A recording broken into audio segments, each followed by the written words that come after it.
পাশে এই আরব দেশে, ওমান দেশে আমাদের বাংলাদেশি ভাইদের কাজ দেখেন। এখন বাজে দুপুর 11টা বাজে, আর এই যে আমার বাংলাদেশি ভাইরা কাজ করতেছে।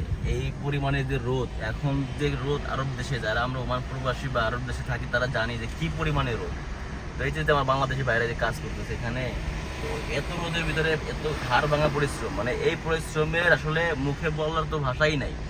আর এত এত এত কষ্ট করে টাকা ইনকাম করে সে বাংলাদেশে এয়ারপোর্ট থেকে ঝামেলা শুরু করে দেশের পরিবার, আত্মীয় স্বজনের কাছে নিজেরা ছোট হইতে হয়। তো এখন যে পরিমাণে রোদ, এই যে বাইরে বসে রয়েছে, আসলে ওমান দেশের যে আবহাওয়া, এই আবহাওয়া, এখানে হাওয়া যে আসে, আবহাওয়াটাই এত পরিমাণে গরম যে নিঃশ্বাস নিলে ভিতরের কলজামাইটা কিডনি সব হয়ে যায় আর কি, একবারে মনে হচ্ছে সিদ্ধ হয়ে যাওয়ার আছে। আর এই আর বাংলাদেশের ভিতরে কাজ করতেছে আমার বাংলাদেশি ভাইরা। আসলে প্রবাসী আমরা বাংলাদেশিরা এত পরিমাণে কাজ করি, আর একটা মানে এই রাস্তার পাশে যে গাছগুলো দেখতেছি এইগুলো পরিষ্কার করতেছি, বাট আসলে রোদের যে এত তাপ আর এখানে হাওয়া, মানে এখানে যে আমরা নিঃশ্বাসটা নিব, নিঃশ্বাসটা নিয়ে মানে জানটা বাইরে যাওয়া আছে। আর এই রোদের ভিতরে আমরা প্রবাসীরা বাংলাদেশিরা এই যে কাজগুলো করতেছি, আম গাছের এটা আম গাছ না, একটা গাছ আর কি, তো এটা ক্লিন করতেছে। আসলে এত পরিমাণে রোদের ভিতরে আমরা কাজ করি, আর এই কাজ করার পরেও বাংলাদেশে যখন যাইবো তখন এই বাংলাদেশি ভাইরা অনেক এয়ারপোর্ট থেকে শুরু করে আত্মীয় স্বজন, ভাই বন্ধু সবার কাছে ছোট। আসলে